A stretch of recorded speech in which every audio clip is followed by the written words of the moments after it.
You all have been asking for an Anansi tale for a long time. This little West African spider is sometimes the trickster and sometimes the tricked. In today's folktale, he gets to be both.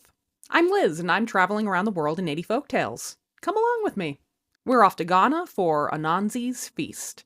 Anansi was about to sit down for an incredible dinner spread when he heard a knock at his door. Oh man, I did not cook for two. Maybe they'll go away if I ignore them. But his visitor was insistent, and Anansi knew he should receive his guest. When he opened the door and saw his old friend Turtle, he felt pretty abashed at ignoring him, but not ashamed enough to share any of his good eats. Anansi, you have outdone yourself.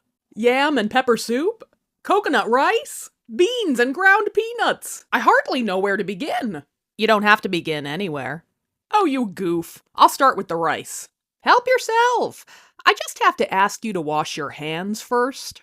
Oh, of course. Turtle turned around and made his way back to the river where he scrubbed his hands and feet clean. But of course, by the time he'd made his way back, he'd mucked them up again in the dust and dirt. And Anansi had eaten all the rice. That's okay. I'll have some of the soup instead. Sure, dig in. I just have to ask you to wash your hands again. You can see where this is going. Each time Turtle would go down to the river to wash himself up, and each time he'd return with muddy feet again. And Anansi had eaten up each and every goodie while his friend was gone.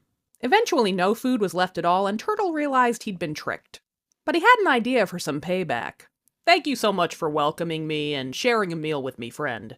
You'll have to let me return the favor sometime. Anansi visited Turtle's river home a week later, but he had a problem. He was a light little guy, and no matter how hard he dove into the water, he'd float back up to the surface again. So he filled his jacket pockets with stones, and that enabled him to sink to the bottom. Wow, check out this feast! Is that fried tilapia? My favorite. And you can help yourself.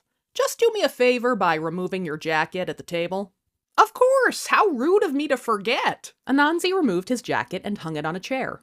But as soon as he let go, he realized his mistake. He began to rise quickly, floating away from the delicious dinner. Going so soon? Well, thanks for joining me, Anansi. We should do it again sometime. You know what, friend? I deserve this. You got me good. And that's my tale from Ghana for today. Let me know in the comments what food you really hate to share. And let me know where we should visit for a future folktale.